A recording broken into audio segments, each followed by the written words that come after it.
Hello everyone, what is up? This is What Culture Comics. I'm Ewan, of course, and today I'm joined by Zoe. Oh, hey there. And we're here today to talk about those shocking comics moments that kind of really blew our minds, because the comics medium more than most, I think, has a tendency to go all in, because, like, you know, you have all these issues and these series that go on for months and months on end, and then you end up just kind of getting invested to the point where your favorite writer or artist can just drop the biggest bombshell of all time out of nowhere. Like, for instance, in Daredevil, we've just had the moment where, you know, at the end of the first 6-issue arc, Chip Zdarsky has literally just gone, Matt Murdock isn't Daredevil anymore, and all the superheroes are accosting him for accidentally killing someone. So I thought it would be a really interesting idea to kind of jump in and talk about all those different comics moments that really just kind of, like, just completely, you know, took our collective breaths away. Yeah, well, I think comics is basically built on a series of huge moments. So it's like, obviously there's going to be lists upon lists, but we got to get through it. Yeah, so do you want to go first or should I go first? I'll go first. Cool. And the first is sort of, it's quite bad because I have two that are really, really similar, because it's Alfred in Deceased and Alfred in Injustice. Now, I haven't read Deceased. You've let me down. But I've had little bits of Injustice. You've heard the news. Yes, so do you want to kind of go into a context a little bit what Injustice is about for people who don't know? Well, for people who don't know, it's essentially DC's way of getting a series of superheroes to just beat on each other for a series of reasons that go from justified to kind of less justified. But it's pretty good because you get a lot of unexpected combinations, which includes Alfred just beating up Superman, which is crazy because, like, of all the characters that you see beating up Superman, the least that you expect is, it's just Alfred Pennyworth just beating up the most powerful man in the world. Yeah, because he doesn't even appear in the games, which is annoying. Oh, no. I think it was literally, they were like, you could just put Alfred in there. I mean, I think probably the blessing is that if you were Superman, you wouldn't be like, Alfred Pennyworth is going to try and beat me to death. So it's a pretty good strategy, really. Yeah. But yeah, that was impressive. And then in Deceased, he gets a similar moment where basically the whole Bat family, spoilers, gets wiped out. And Alfred just goes on, like, a spree. Is it like Ash from Evil Dead spree? It's like The Taken, only it's just Alfred. That sounds amazing. I love Alfred being unexpectedly badass is a really, like, it's a favorite trope of mine. Slightly below Alfred being permanently sassy all the time. I don't know if you've seen that panel where Bruce Wayne's going off and he's like, but sir, I've prepared you a fresh bowl of nothing. And there's just nothing. Yeah, and he just like, but that sounds really cool because, like, Injustice to me is built on all those big shocks. Like, I remember playing the first game and the bit where Superman, like, lobotomizes Shazam. That, like, really made me feel really Anything uncomfortable. with Shazam and Superman, it's just like, please don't kill a child. Then, like, the comic, it just sounds like it's one of those things where I've only dipped in and out of it, but by all accounts, it sounds like one of the best releases we've had in a long time, and it's built off a really interesting premise. You know, Superman being evil, I think that is inherently interesting because he is the picture of good. Yeah, I think Red Sun is maybe better for that. But if you want to see, because obviously it's always a fan thing to be like, I wonder if blank could kill blank, and then basically it's DC saying, yeah, they definitely could. Yeah, because does he take the little? They take the pills in those, like, in the game, don't they, so that they can fight? Is it one of those things where he does? I imagine so. That's because I don't imagine. Yeah, I seem to remember. Because I can't imagine I'd be impressed. I mean, I wouldn't be surprised given the amount of secrets that man has kept within his little twirly mustache. Darkest past of DC, Alfred Pennyworth. Yeah. Can I go next? You can indeed. I'm going to talk about Gotham Central, which is one of my favorite comics of all time. Fun story about Gotham Central. I picked up the first trade paperback a while ago, and then because DC love having things go in print and then out of print, kind of fell off a little bit. But I did read Half Alive, which is the main subject I'm going to get to. But then I got this massive omnibus. It is the most ridiculous thing. Whoever invented the omnibus deserves death by being crushed by omnibuses. But also all my money. Yeah, because they're huge and they're awful. And one time Greg Rucka was in Travelling Man in Newcastle and I took it and he just looked horrified. He was just like, what have you done? He was just impressed you could carry it. Yeah, he signed it with the note, please lift with the knees. And I was like, so it's like, yeah, it's amazing. But yeah, his handling of that series with Ed Brubaker and Michael Lark, I think I'm just a sucker for Batman stories that don't involve Batman, or at least involve a different perspective. And Gotham Central is like, the epoch of that idea. It's just like the taking that concept but putting it to the very extreme. And there are so many amazing stories in that comic, but Half Alive is like the biggest because it's all about. I thought that'd be your favorite because it's Renee. Yeah, it's Renee Montoya, who is one of my favorite characters ever. She was introduced in Batman animated series and then kind of came into the comics that way.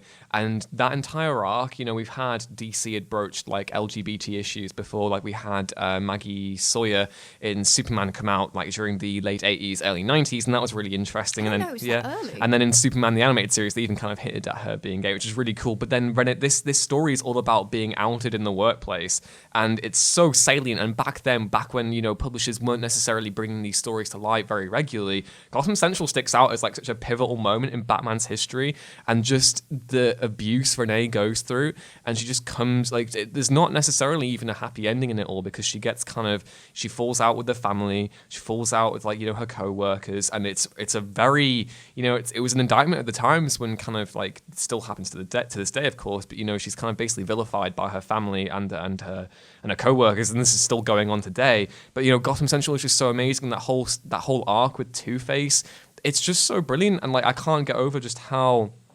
Reading that, my jaw was on the floor for the entire time, because it was so honest and raw. It's real, isn't it? Yeah, it feels very... And that's something that Rucker gets really well. Like, I read his stuff, and I'm like, yeah, this feels like it comes from a good place. And the way Michael Lark draws it all as well, like he's such a good artist. Well, the bit with Two-Face at the end, like you were saying. Yeah. I don't think I've ever seen Two-Face done so well in that, like, he's like, spooky, but not like, oh, you've done two faces and just put them together. Yeah. But yeah, I always thought it was really impressive that, without sounding awful, a lot of stories like that, they try and sort of play it off like, oh, but they get a happy ending. Yes. But I mean, in the real world, people don't always get happy endings. Yeah. And in Gotham, especially not. Yeah. So it was nice to see sort of her struggle and overcome it without it being like, oh, and then Batman saved me. Yeah, exactly. And like she carries that experience throughout her entire thing. Like Rucker has really taken it on to just kind of marshal Renee Montoya's character through all the different ages, to the point where now she's back in DC Rebirth. You should all go read Lois Lane #1, by the way, because it's absolutely amazing and does all the amazing things that,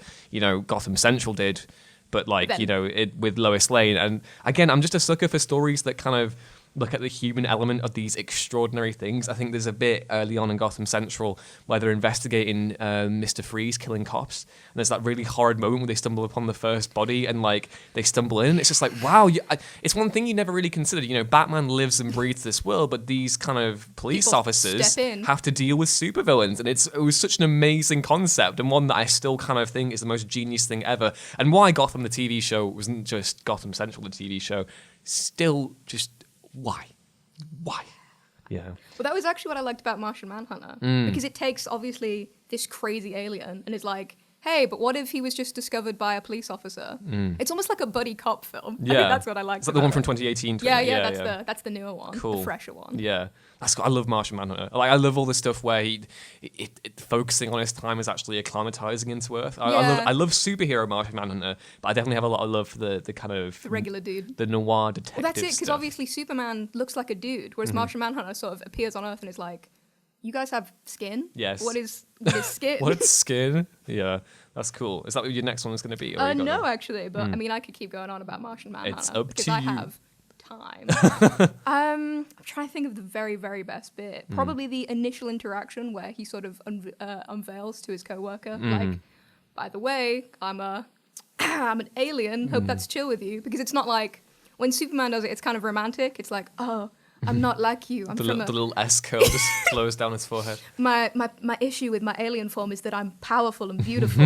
Whereas Martian Manhunter is like, yeah, I'm like liquid. Yes. I'm liquid and it's weird and gross. Literally in the comic, he gets set on fire and turns into this like crazy alien. Oh, God. And it's just like, could you get me out of the car, please? I never feel more imperiled reading a comic than when Martian Manhunter accidentally like encounters fire, and never do I feel more happy than when he has an infinite supply of Oreos and milk. And it's like, just stay safe. Yeah. Just stay in the watchtower. So what was your official next pick? My official next pick was Superman and the Death of Superman. I picked some classics for the list because we got to start with some classics.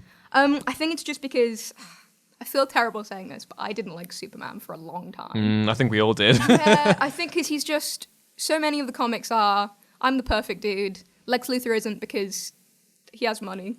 I'm always going to fight crime and do the right thing. And it's good to have that character, but it's also not as interesting as obviously the more, not broken, that's mean, but the more engaging, the more grey areas of characters. So to have this one where like any other person in that moment would be like, I'm out. I can't do this. I have to go. But to see him, I guess sort of not place himself above everyone in the sense of that he's better than them, but in the sense that he's the only person who can do it, and just be like, this is it. If I die, I have to die protecting everyone. It's just, Nothing is quite as good as that. Yeah, you know? Superman's a weird. I feel as though we all go. I don't want to speak for everyone, of course, but I always go through this trend where I think everyone loves Superman when they're little, kind of falls out of favor with them when they're in their teenage years. Then when they kind of get to around their early 20s and into adulthood, they just kind of love Superman. Superman is your parents. Yes, like Superman is the most amazing creation, and I have a very cynical view of the death of Superman, like the stuff that the way it was marketed and all the stuff that came out of it afterwards. You know, you have Superman in his big shiny black costume afterwards, and like with his big old mullet and stuff, which we all The love. Superman mullet was iconic, to be fair. But I think removing the context of how that event came to be, the way they sold it in the Death of Superman comic is incredible because he just doesn't give up, and I love that. It's kind of the same thing you find with Captain America. You know, he'll always keep going, no matter if he's, you know, seemingly outgunned or outmatched. He's still always going to fight for the human race. Well, that's it, isn't it? Because usually with Superman, you're like, well, he can do everything, so of course he can do this. But in this, it's like, oh, Superman can't do everything. It's just that he will die. Yeah. On cue for the human race. Yeah. It's one of the. I love Superman so much. It's kind of a similar thing that I found in All Star Superman. I talk about that comic way too much on the channel, so I won't go into it too much. But like, the ending to that as well kind of embodies everything I love about the character. Nothing's better than a good Superman death. Yeah, and like it's one of those things where he's so, I don't want to say stoic because he's not reserved. Like he's still very emotional and very open and understanding. Yeah, and it's like, almost that, isn't it? It's that he's so in touch with the fact that he's not human, but he's so human to the extent that, like, the cause is more important than anything in his life. Yeah. It would be easy enough for DC just to kind of depict him as just, I am alien god who helps people and has no emotions. But, like, you see him go through both things. He's both this massive symbol to the world and then also the partner of, like, Lois Lane. And you see him open up and stuff. So when the big, ridiculous sci-fi stuff does come around, you're like, oh no. Not my dude. Yeah, not my dude. It's really, I love a good Superman dying story, which sounds really bad because I don't want him to die, but also every time it's happened, it's been really good. So, yeah. I'm going to go on to Marvel now. Oh, hell yeah. And it's going to be Doom is Rabum Alal from Jonathan Hickman's Avengers series. This is a series that I have massive fondness for. Words, yeah. I only encountered it like a couple of years ago. I'm really late on the Hickman Avengers hype train. But I love that series so much. The stuff they do with like what are they called? The incursions. And I just love it. And the stuff that happens in Avengers Time Runs Out, I went over it in the previous video, how it kind of made me fall in love with Thor, that moment where he picks up the hammer and him and Hyperion just charge at the Beyonders. It's definitely in the list. Yeah. But then like just the whole revelation that what Doctor Strange has been up to this entire time, and then that feeding into the whole reveal that, you know, the Black Swans have been a part of this massive like meanwhile, while the Avengers and these different groups have been trying to stop the incursions by blowing up all these alternate Earths and stuff, meanwhile Doctor Doom has just been chilling, just trying to figure out himself, and he's also rebranded himself as a god known as Rabum Alal. And that moment where Doctor Strange finds him and it's just like, oh wow. And I love how that feeds into Secret Wars, and like that initial twist just completely blew my mind because I kind of had this really fun moment where I was reading it and I was putting the pieces together as I was reading it, and I was like, no, they're not going to do that, are they? They're not gonna. And then it actually happened, and I was just like, oh. See, I'm comic dumb, so no pieces were put together on my part. I literally got to the page and I was like, oh my god. Yeah. And then like just the whole stuff with Secret Avengers. Oh, not Secret, the Secret Wars afterwards. I know it's one of those things where like that ending where it kind of, it's very on the nose because the very first panel of Hickman's Avengers, if you don't know, it goes, everything dies. And then at the end, it's just everything lives, and you see that Dr. Doom's had his complete like face. I thought it was a nice sort of cyclical. Yeah, and it's one of those things that the most impressive thing to me about it is the fact that it doesn't just close the door on the Avengers stuff that Hickman did, but also his Fantastic Four stuff as well. The way he kind of wove Reed Richards and the rest of the Four, and Sue as well, into that story was really impressive because, again, I've not actually gone back and read the Fantastic Four. I really, really want to read Future Foundation because the Spider-Man costume in that is really, really cool, the white and black one. But I haven't actually gone back and read it yet, and I really want to. To be fair, every time I read the Fantastic Four, I just get wound up at Reed Richards. Oh, he's so annoying. Such a smart man, such a dense man. I mean, if I was Invisible Woman, all I'm saying is that I would have gone for Namor a long time ago. So, there we go. That's another video, right? Yeah, there. it right is. 10 things Invisible Woman should have done instead of marrying Reed Richards. 10 fan fictions the personal office have written. So, Zoe, what have you gone for next? I've got, tragically, another death. This is the last death. Last death. It's very sad. But it's Jason Todd's death. Oh, right, okay. in Death in the Family, because I think it's just amazing to think. Not only is there this huge moment, this defining moment, sort of in who Batman is, but also the idea that people voted for it. It's still insane to me. Yeah. Like, I still can't figure out people are genuinely like, yeah, I'm going to vote for a child to die. Cool. There's an interesting story behind the actual vote and stuff, because people to this day don't know whether someone was actually like, cheating the system and running a machine to call it over and over again. And I think the vote was very close. Yeah. It was only like a dozen, one or the other way. But yeah, like I completely. I love seeing those alternate panels where Jason actually lives, and like it was just Bruce going, "My God, he's alive!" Because yeah, I don't know. I won't talk over you too much because it's your entry. But like Death in the Family to me is a really weird one because it's like I love that moment. I love that moment where Jason dies is it's so brutal and cruel.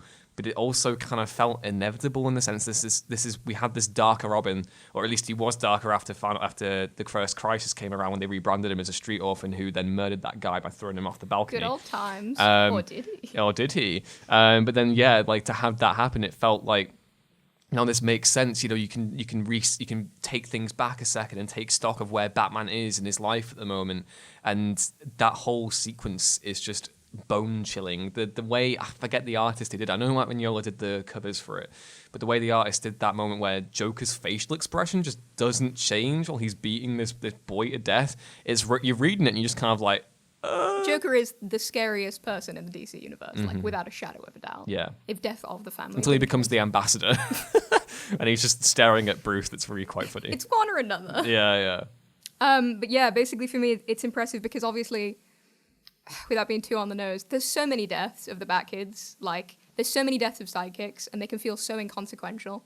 Like, obviously, the only other, like, considerable one I could think of is when Damian dies. But that, obviously, he comes back, and although he's a bit scarred, because Bruce is, grown, and because Damian knows his dad loves him, because Bruce made no secret of that, they fix it. Whereas, I think it's sort of the pre-existing problems that Jason has. He dies, he comes back, and nothing is fixed by the fact that he comes back. Like, I guess it's almost his reincarnation that's more impressive than his death, because he comes back and you think, oh, it's fixed. And he's like, I hate everyone. You let me die. And it's like, nothing's fixed. Yeah, that's another interesting point, because I don't like the Under the Hood comic, but I love the film. And I think it's because the way they bring Jason back in the comic really annoys me, the whole Superboy Prime Punch. Whereas in the film, they have to contextualize it without a year's worth of cosmic bollocks, and it's just Ra's al Ghul feeling guilty for his role in that storyline, finds Jason's body and puts it in the Lazarus pit, and things go a bit loopy as they tend to do with the Lazarus pit. And yeah, I find that moment, I guess my own shocking moment from that would be how much I enjoyed that story seeing it in animation compared to how it was on the actual page itself, because that scene with Jensen Ackles when he's holding Joker and Batman at gunpoint, and he's just there, like, breaking down, just like, why didn't you kill him? Like, he could have been, I'm not talking about killing Riddler or, the Condiment King, but you could have, killed this guy, I guess. Man, if the Condiment King dies, we riot. Absolutely. I will not have it. Yeah, I guess it's because it builds that sort of more interesting thing of, why doesn't Batman kill Joker? Because I think for every fan, there's convincing arguments for and against. And to see it sort of represented by this guy who's suffered intensely, essentially, because his dad won't let go of his morals, and it's interesting to see that sort of conflict of like, why wasn't I good enough for you to let it go? I'm a sucker for angst is what we're learning here. Yeah, definitely. Going back to Marvel again, we've got a nice juxtaposing thing going on here. Can you tell who's a fan of what? I mean, I love DC more. Would you believe that? I did a very controversial video about DC being better than Marvel. But yeah, so Daredevil becoming the Kingpin, and like I absolutely adore. It's been a while since I've read it, but I absolutely adore Brian Bendis's and Alex Maleev's Daredevil. I think it's definitely up there in terms of the all-time great comic book runs, like with Frank Miller's Daredevil. And I think another run that doesn't get much love is Ed Brubaker's, which he did with Michael Lark as well. But the one that came before that was obviously Bendis and Maleev. And what they do with Daredevil is basically make, Born Again look like a picnic. And it's one of those things you're either going to love it or hate it. I love my Matt Murdock drowning in angst and very sad. And yeah, the whole moment in Daredevil number 50, when he just basically decides he's done with everything. He's like, I'm sick of, being completely targeted by the Kingpin. I hate this, absolutely hate this to death. And then he just basically barges in to his meeting in his restaurant, beats him to a bloody pulp. He's like, I'm the Kingpin now. It's like that bit in Captain Phillips, instead of just, I'm the captain now, it's I'm the Kingpin now. And then Bendis went and followed that up with the whole Murdoch Papers storyline, where he gets his identity revealed to the public, which completely fundamentally altered the status quo for Daredevil for years until they retconned it in Marvel now, which is really stupid. But yeah, the whole idea of like that happening, not just him becoming Kingpin, but then also having his identity get out in the open, was such a cliche buster at the time, because it was showcasing Daredevil not as the stoic defender of Hell's Kitchen, but as a deeply flawed man who was prone to mistakes and got lost in his anger and his rage. So much goes wrong for him in that comic. And then to have it all kind of exemplified by him having his identity, revealed to the public, and the ensuing fallout that came out after that, it's still really, really impressive to look back on today. Yeah, but I think one of the things is with Daredevil, it's like he sort of explores that boundary where it's like, what if a superhero was more of a normal person? Mm-hmm. Not in the sense of, what if they didn't have superpowers, but in the sense of, what if they had the kind of morals where when bad things happened to them, they actually stopped and were like, I don't have to do this. I don't get paid. Yeah. I remember really enjoying that one. Just in as much as, because obviously there's so many Daredevil comics where just bad things happen to him and then he's like, I'm fine. It's going to be okay. It was so impressive to have one where he was just like, I'm not going to be fine. Yeah. I'm actually changing the game. It's the pushing back. It's one of those things where it's like everyone can relate to having something really bad happening to them and then wanting to do something about it. And it's always a bit of an anticlimax. I guess you can kind of say, heroes are meant to represent the better versions of ourselves. So, of course, they wouldn't go out looking for revenge or whatever. But it's the fact he just he resolves right then and there. I can stop this all right now, and I'm going to, which makes it so impressive. Yeah. I also think it's such a kicker because Daredevil and Punisher are so often like in comics together, and he's always the sort of good angel where he's like, we don't kill Punisher. So to have that moment where he just goes essentially full Punisher and he's like, no, no morals. Yeah. I'm the Kingpin now. I'll see you guys later. Yeah. Cool. What is your next pick? My next one is Bane breaking Batman's neck in the titular Nightfall. Neck? His back, his such a fake expletive, fan. and his back. Go on. It's fine. It's censored out. It's all good. A good old time. Yeah. It was just because it goes into I liked with the new Batman. I know there's a lot of questionable stuff with Rebirth, but I did like that they sort of play with it in Rebirth to have the sort of second time round. Yeah. So I was like, is this round 2? Also, just because Bane's probably my favorite backstory for a DC villain. Yeah. Because they all have really sad backstories. I'm not denying that. But I think with Bane, especially in the newer stuff, him being like, yeah, my childhood taught me to kill and not much else. You're like, oh, yeah, no, actually it makes sense why you're the way you are. Whereas, the Riddler being like, my dad didn't like puzzles. It's like, oh, okay, man. I love Nightfall. I love that moment so much because it's just like the build up to, even though everyone goes into Nightfall these days knowing what's going to happen, but how long it takes to get to that moment. There's a lot of preamble beforehand with Bane going to great lengths to break everyone out of Arkham Asylum and basically run Batman ragged until he's at his most vulnerable, and he just kind of marches into the cave and just breaks him into he's some sort of plaything. Which is why it winds me up so much when people are like, oh, Bane's just really strong. In the animated series, I think with him and Killer Croc, it was they're more than that. Yeah. Because seeing Bane systematically just sort of destroy every aspect of Batman's life. It's the kind of stuff you expect from the Joker, but it's so much more scary because it's not just for fun. Oh, because he likes chaos. No, Bane specifically wants to kill the Batman to prove he can. Yeah. I just think it's very impressive to me, the way they've managed to just build on such an iconic moment. I've never felt as though Bane has ever taken a step back in his development on the comic compared to other characters who have had seminal moments happen to them and then they've kind of regressed back to how they were before. He's always on full. Bane's always going forward, whether that be in Nightfall or in Secret Six or what we're seeing in Rebirth right now, which is what I really like about the character. It's never a case of this experience happens to him and he doesn't learn for it. He's always going forward. And I really think that puts him into the top tier of Batman villains. Probably, I love Ra's al Ghul, but Bane's kind of just behind, I think, maybe. Yeah. I think I always mischaracterize Ra's al Ghul as evil granddad. He is evil granddad. He is evil granddad. And that was our list of Batman's villains ranked from worst to best. I'm going to move on to mine now, and I think it's going to be... No, it's going to be Batman as well. I know we've done a lot of Batman. I'll do this one very quickly because we're out of time. But Final Crisis and Batman kind of... It's another death, but here we go. Batman kind of basically just taking on Darkseid, fully assured that he is going to die, but being the most arrogant arse about it in the best way ever. And I love Grant Morrison's Batman. It was kind of my gateway into collecting comics massively because it kind of came out when it all kind of The Dark Knight had just been out, and then I got into reading Batman R.I.P., and then everything else happened after that. And when I the still serial came out. Yeah. And just like Final Crisis, that bit where Batman is basically just staring Darkseid down the barrel with his Radeon gun. Like, you know, Darkseid's giving this massive spiel like, you can't outrun the Omega beams, blah, blah, blah, blah. And then Batman just goes, try me, bitch. And then just fires his, like, that gun and, like, does it. But it's one of those things where it's so good, but you know he's dead. It's like, oh, my God. And then everything that comes out after that just continued shocking me. Like, the stuff with Return of Bruce Wayne. Of course, I want to see Batman as a pirate. Of course, I want to see him doing all this stuff. I literally remember with that, I didn't believe it. A friend was like, oh, did you know he's come back as a pirate? And I was like, oh, yeah, really funny. And then they sent me a picture of one of the pages, and I was like, my life's become so much better today. Yeah. And like then he followed that up with Batman Incorporated, where it's all about Batman stepping out of the shadows to fight crime in a different way. And it's that kind of, you know, completely smashing the status quo is what the superhero genre desperately needs, and what Marvel and DC seem so afraid of time and time again. And that's why I love that moment in particular for being dead shocking. Yeah, well, I think it's sort of the DC version of Captain America and Thanos. Like, I think there's just a moment when you see the one hero who you know won't quit against the one enemy that's definitely going to kill them, and you're like, it's two immovable forces, and you're like, I know what's going to happen, but I don't want to know what's going to happen. Yeah, and I remember that one getting me a lot back in the day. Yeah, it kind of just exemplifies everything I love about that. And also shout out to the moment where Barry Allen comes back and he's literally outrunning the personification of death, which is the Black Racer. Final Crisis is so cool. It has cosmic vampires and everything. You should all go read it. But yeah, what is your next one? My next and final one is actually linked to that, because it's Batman Incorporated. Yay.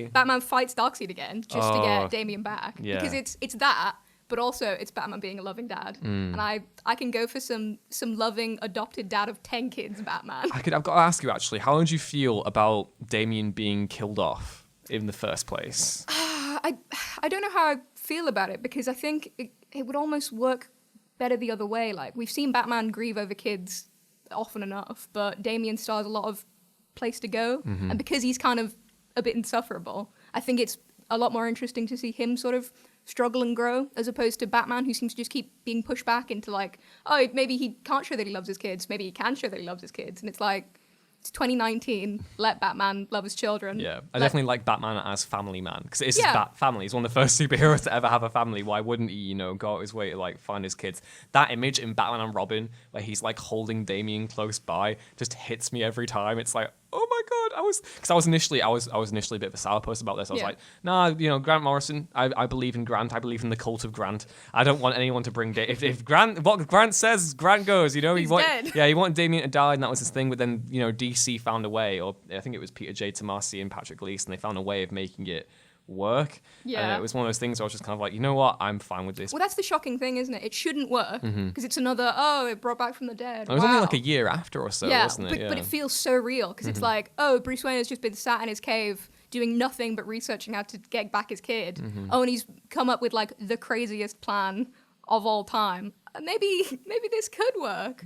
I think just to see Damian, who's like so cold and is introduced initially as like pretty unlovable, just to see him totally break down, realizing that someone came back for him, that someone values him. I think he's my favorite Robin. That's controversial. I like Dick Grayson is my favorite Batman character, but Damian Wayne is my favorite Robin. I might agree with you on that one. Yeah, there we go. But I'm having a character crisis. Character crisis. That's relevant to DC. So, moving on to my final one. Going to be Hellboy quits the BPRD, which happens in Conqueror Worm. And oh my God, Mike Mignola's Hellboy. I want to talk about this comic so much, like just all the time. Just let me do billions of list videos on Mike Mignola's Hellboy. Because that, up until that point in the series, Hellboy was kind of procedural. It was still like amazing. It was still completely, you know, it was this whole new phenomenon. We were seeing this gothic world being immaculately built up by Mignola, and he was erecting it in all these different cool ways. But then, you know, we get to Conqueror Worm, and Hellboy is being confronted with his destiny, and we're introduced to a character called Roger the Homunculus. And, you know, Roger is a bit unstable. You know, he's got this massive power. He's gone kind of supernova at different points in the time, and basically the head of the BPRD basically turns around and goes, well, Hellboy, if this goes south, they've got a cheeky little like blow up device here, so it'll blow him up. If you wink, wink, nudge, nudge. And Hellboy at that point realizes that the BPRD has ceased to be the thing that he has been a part of for the past 50 years. It was the organization founded by his dad, and then basically, they end up going up against the I forget the rock. It's the space rock done by the Ogdu Jihad or something like that, and they're going up against that, and they end up winning, but Roger sacrifices himself in the end. So Hellboy didn't have to use the device at all, but he kind of has that epiphany at the moment. It's like Roger only ever had good intentions, and yet because he looked like a monster, you wanted a failsafe. And then from that point on, Hellboy the series becomes something completely different. It's almost nomadic and dreamlike, and it's all about Hellboy